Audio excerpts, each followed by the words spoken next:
আদায় পর্যন্ত আমরা এই সংগ্রাম চালিয়ে যাব।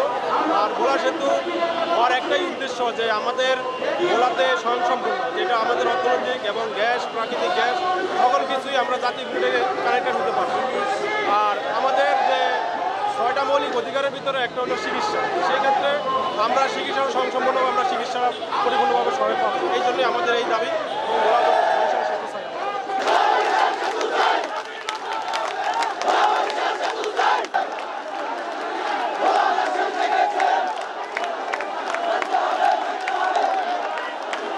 ভোলা বরিশাল সেতু আমাদের প্রাণের দাবি।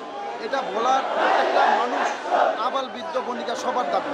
এখানে কোনো ভেদাভেদ নাই। তবে আমাদের এই দাবি যদি মেনে না হয়, আমাদের যে সমস্ত যারা কাজ করতেছে তাদের সাথে আমরা আশা করতেছি তারা এরকম একটা ঘোষণা দিবে যাতে আমরা যমুনায় যেতে পারি।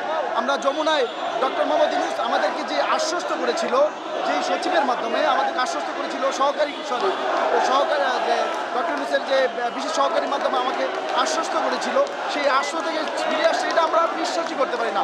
তো আমরা যমুনায় যাবো, আশা করতেছি আমরা যমুনার দিকে মুভ করবো এবং আমরা সেতু আন্দোলন বাস্তবায়ন করেই ভোলার মানুষের আত্মার দাবি, প্রাণের দাবি বাস্তবায়ন করে আমরা বাড়ি সেতু ইনশাআল্লাহ। এবং যেই পদক্ষেপ আমাদের সিনিয়র নেতৃবৃন্দ আছে, যেই পদক্ষেপ তারা নিবে এবং যারা জুনিয়র নেতৃবৃন্দ আছে যেই পদক্ষেপ নিবে, আমরা সর্বস্ব দিয়ে সেটা আমরা মোকাবেলা করবো এবং বাস্তবায়ন করবো ইনশাআল্লাহ। ধন্যবাদ।